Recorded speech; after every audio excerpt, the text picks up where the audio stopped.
একজন আলম সাহেবের পাগড়িতে নাকি আগুন ধরে গেছে, পাগড়ি বলতে টুপি, হ্যাঁ সত্য। এবং আমি তাকে বলছিলাম ভাই আপনার শুধু টুপিতে না, তার টুপিতে তার গেঞ্জি আলাদা। চাষার পিছনে যে জিন লাগানো হয়েছে সেটা উপর হয়ে সাগরের পৃষ্ঠে জিকির করছে। কবিরাজ বললো যে ছোট চাষার বাসায় 11টা জিন আছে, তার মধ্যে 4টা ডোম জিন।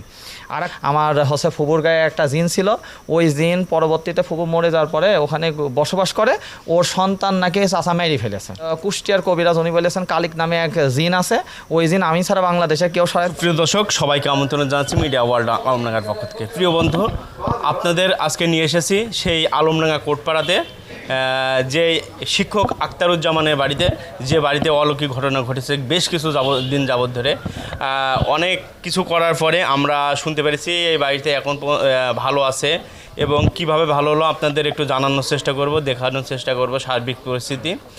প্রিয় দর্শক, ভিডিওটা না টেনে শেষ পর্যন্ত দেখবেন। আমরা আছি আলমডাঙ্গা পৌরসভার 1 নম্বর ওয়ার্ডে যে কোটপাড়া, সেই কোটপাড়া শিক্ষক আখতারুজ্জামানের বাড়িতে আমরা একটু আপনাদের জানানোর চেষ্টা করব এই বিষয়ে।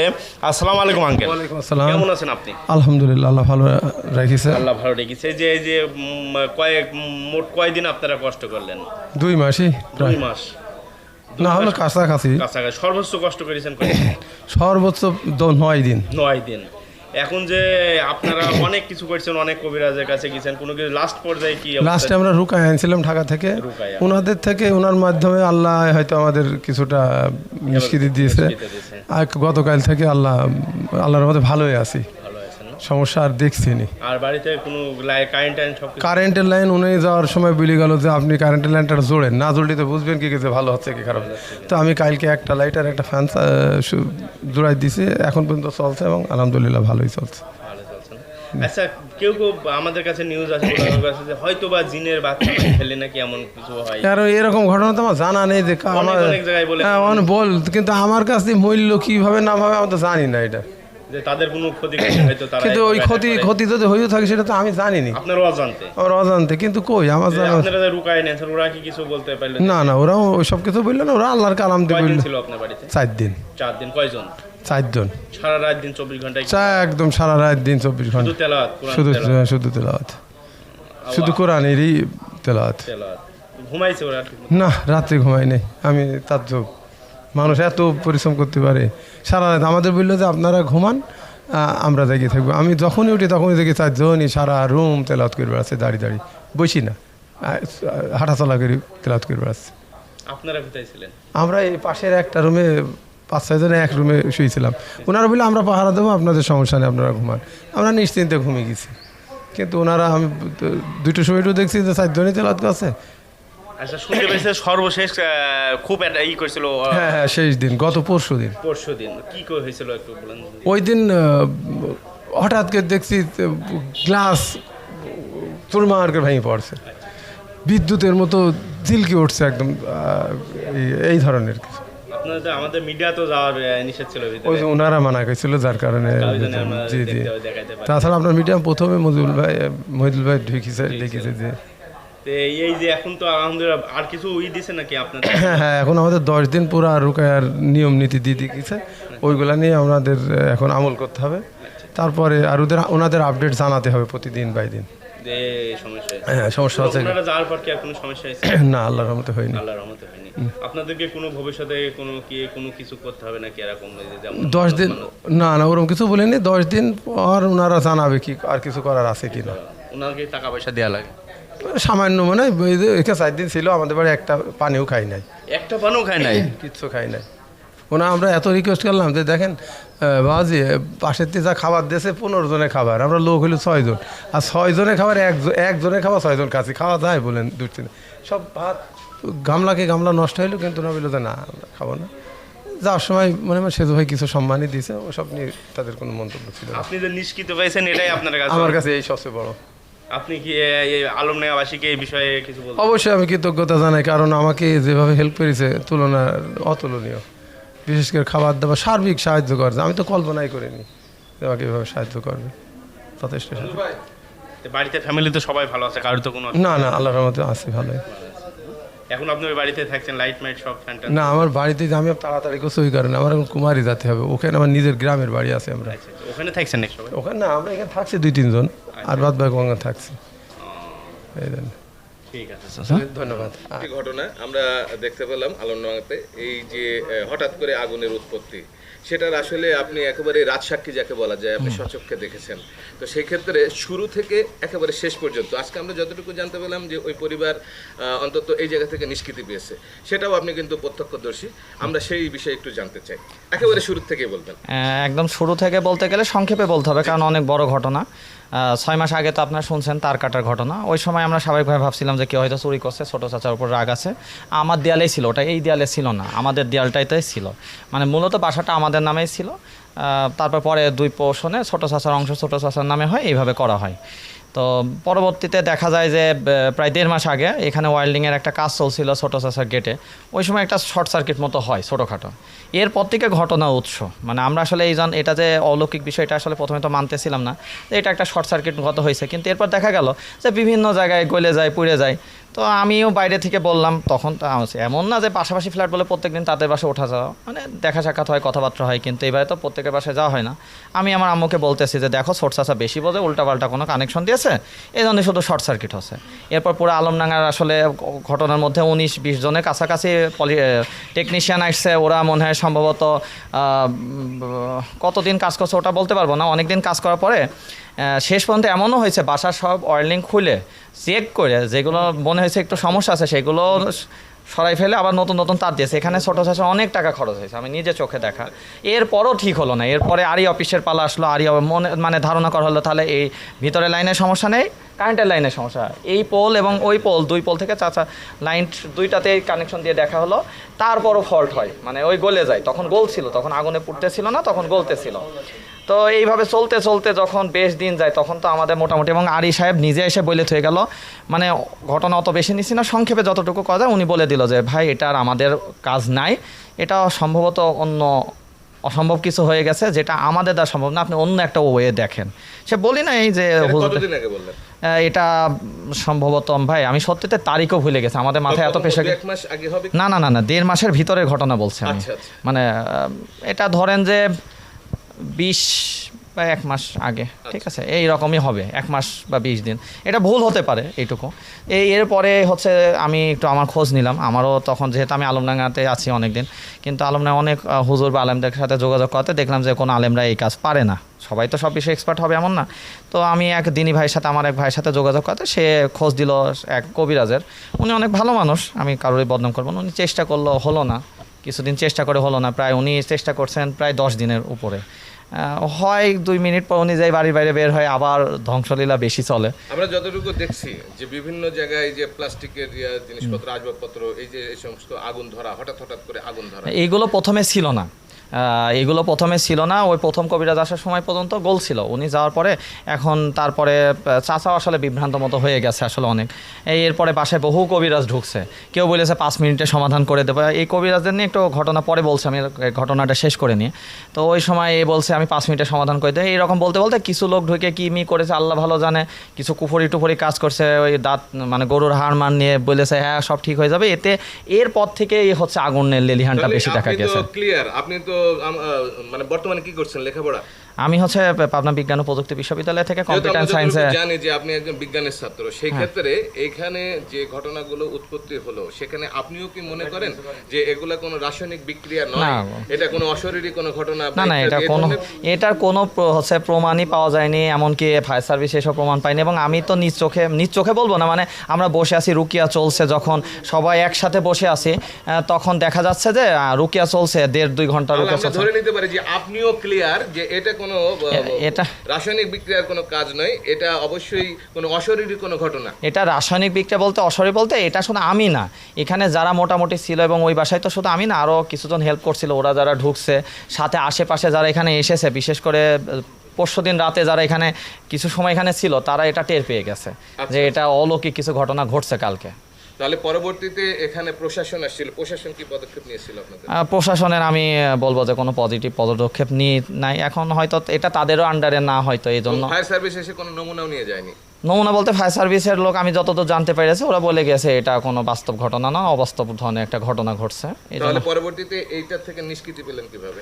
আমাদের ওই যারা আলেমরা আসছিল ওনারা প্রথম দিন ট্রাই করলো, হলো না। তারপর ওনারা এভাবে বললো যে আমরা তো দমে যাব না ভাই। আমরা যতটুকু জানি যে একজন আলেম সাহেবের পাগড়িতে নাকি আগুন ধরে গেছে। পাগড়ি বলতে টুপি, হ্যাঁ সত্য। এবং আমি তাকে বলছিলাম ভাই আপনার শুধু টুপিতে না, তার টুপিতে তার হচ্ছে গেঞ্জি আলাদা আলাদাভাবে, মানে একসাথে ধরেছে এমন না, আলাদা আলাদা সময় সময়। গায়ে দিয়ে অবস্থায় ছিল নাকি খোলা অবস্থায় ধরেছে এটা? হ্যাঁ খোলা অবস্থায়, মানে সরাসরি ধরাছে না, উনি মনে করেন রাখছেন।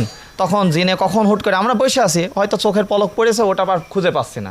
তারপর দেখা যাচ্ছে উপরে কোথাও নিয়ে যায়, ওটা পুরানো হয়েছে। আচ্ছা, আমরা শুনেছি নাকি যে এখান থেকে কোনো আসবাবপত্র দূরে সরিয়ে রাখার পর হ্যাঁ। পরেও নাকি সেই আসবাবপত্র হ্যাঁ, এই যে বাইরে সব ফেলে দেওয়া হয়েছে, পরে দেখা যাচ্ছে যে উপরে 3 তলায় যায় দেখছে ওই আসবাবপত্র পড়ছে, ওই বাইরে ফেলে দেওয়া। ঠিক আছে, এখন হ্যাঁ, কিন্তু এইগুলোকে আমি কিভাবে রাসায়নিকভাবে নেব বলেন? কোনোভাবে তো এটা সায়েন্সের ছাত্র হওয়ারও দরকার নেই এটুকু বোঝার জন্য। তো এইরকম তারা আমাকে একটা আশ্বাস দিয়েছিল যে ভাই আমাদের জিনিস পড়াছে আমরা খুশি হচ্ছে। আমি এখান থেকে বেশ ভালো খুশি হয়েছি। কেন? কারণ আমাদেরটাই ওই জিন শয়তান জিনগুলোর খুব ইফেক্ট পড়ছে, এই কারণেই ওরা হচ্ছে আমার জিনিস পুরাচ্ছে। তো সুতরাং ভাই আমরা দমে যাব না, আমরা চেষ্টা চালাবো। এবং এই জন্য পরশুদিন রাতে ওরা একদম টানা সন্ধ্যা 6টা থেকে আমি ভোর 4:30 উঠছে, ওই সময় ওদের হচ্ছে অনবরত রুকিয়া বা তিলাওয়াত চলছে। বাসায় কোনো এফেক্ট হয়েছে নাকি? আমার বাসাতে 2বার পড়েছে, মানে যারা যারা ছোট চাচাকে হেল্প করছে তাদের বাসায় এফেক্ট ফেলেছে। আমি তখন একটু হতাশ হয়ে গেছিলাম, কারণ ওই দিন আমার বাসায় আমার প্রেগনেন্ট ওয়াইফ ছিল। তাছাড়া আমার মাকে আমি কুষ্টে আনতে গেছিলাম, আব্বু নামাজে বের হয়েছে, ওই সময় শয়তান দিন ভয় দেখানোর জন্য আমার বাসাতেও পুরাইছে। তো আমি আল্লাহর উপর ভরসা করছি, যতটুকু বিপদ আছে অতটুকুই হবে, এর বেশি তো সম্ভব না কোনো মানুষের পক্ষে, কোনো জিনের পক্ষেও সম্ভব না। তো পরবর্তীতে আমি ওদেরকে বললাম, একটু তো আমি হতাশ মতো বলতে একটু ভয় থাকে যতই বলি না কেন, ওদেরকে বললাম বসে ভাই সমস্যার সমাধান করে আমরা বের হব। যেদিন বের হব সেদিন দেখবেন আপনার চাচার বাসাও ঠিক হয়ে যাবে, আপনার বাসাতে তো আসার সাহসই পাবে না। এখন আপনি হেল্প করছেন বলে কিছুটা জাল আছে, ওয়েট করেন, শেষ হয়ে যাবে। এবং আচ্ছা কবিরাজদের ব্যাপারে কি, মানে আমরা তো এই আচ্ছা কবিরাজদের ব্যাপারে কি বলবো, ওরা তো এখানে মনে করেন প্রত্যেক দিন আসে, চ্যালেঞ্জ করে যায়। তো দেখেন আমি একটু ভণ্ডামি হিসাবে বলছি, কবিরাজদের ভণ্ডামি দেখেন, আমি নাম নেব না বোঝার জন্য বলছি।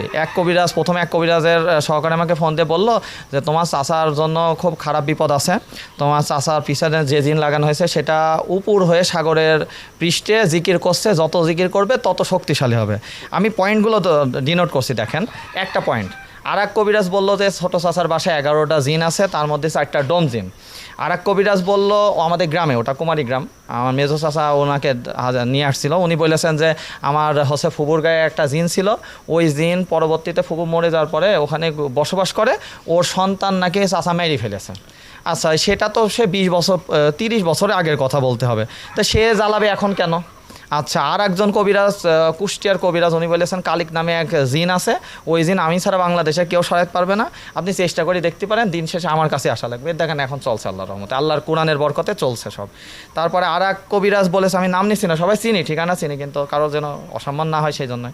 আর এক কবিরাজ বলে গেল আমার সামনে এখানে আসছে, ওই যেদিন বললাম ভয়ঙ্কর অবস্থা সৃষ্টি হয়েছে, কারণ আমাকে রাকিরা বলেছেন যে আজকে আমাদের সর্বোচ্চ পাওয়ার দেবো, আজকে একটা যুদ্ধ চলবে ভাই, হয় আমরা শহীদ হবো না ওরা শহীদ, মানে ওরা তো শহীদ হবে না, ওরা হয় মারা পড়বে, ওই জাহান নামে পাঠাবো, না হলে আজ আমরা শহীদ হব, মানে এইভাবে তারা আমাকে বলে গিয়েছে যে আজকে আমরা, এবং সে আমরা টের পাইছি যে কী লেভেলে যুদ্ধ বলতে কোরআন তেলাওয়াত দেখলে বোঝা যাচ্ছিল। তো ওই সময় একটা কবিরাজ ওখানে আমাদের গেটের সামনে, আমি ঢুকতে দিইনি বাসার এই সাইডে, কারণ অনেক সময় কি হয় কুফরি জিনিস আশেপাশে রাখলে ওরা বলেছে ভাই ইমানের সাথে কুফরি চলে না।